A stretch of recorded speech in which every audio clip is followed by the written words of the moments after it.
పిల్లలలో మంచి ఉత్తీర్ణత చదువుకోవాలి అని అనుకున్నా కూడా మేధా దక్షిణామూర్తి సంబంధించినటువంటి శ్లోకాలను పిల్లలచే చదివించండి. అదేవిధంగా తల్లిదండ్రులు కూడా చదువుకోండి. దీనికి తోడు దత్తాత్రేయ స్వామికి సంబంధించి దిగంబర శ్రీపాదవల్లభ దిగంబర అనేటువంటి మంత్రాన్ని మీరు చదవండి. తల్లిదండ్రులు ఎవరైనా కూడా ప్రతి గురువారము మీ ఇంటికి దగ్గరలో ఉండేటువంటి బ్రాహ్మణులకు కానీ లేదా నమ్మకంగా ఉండేటువంటి అంటే మీకు కొంచెం ఫేవరబుల్గా ఉండేటువంటి బ్రాహ్మణులను ఏమైనా అన్నము బియ్యము బియ్యము పప్పు కూరగాయ చల్ల సాహిత్య దానంగా ఇవ్వండి. ఓకే.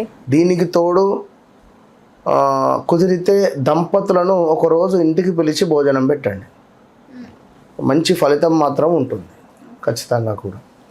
సో ఏదేమైనప్పటికీ కూడా మనకు పిల్లలలో చదువు అనేటువంటిది చాలా అవసరం. డబ్బులు అనేటువంటిది ఏదైనా చేయొచ్చును, కానీ కొన్ని చేయించాలి. చేయిస్తేనే ఫలితం ఉంటుంది.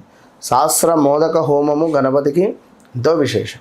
ఓకే ఓకే గురుగారు, ధన్యవాదాలు గురుగారు. మహాదేవ్.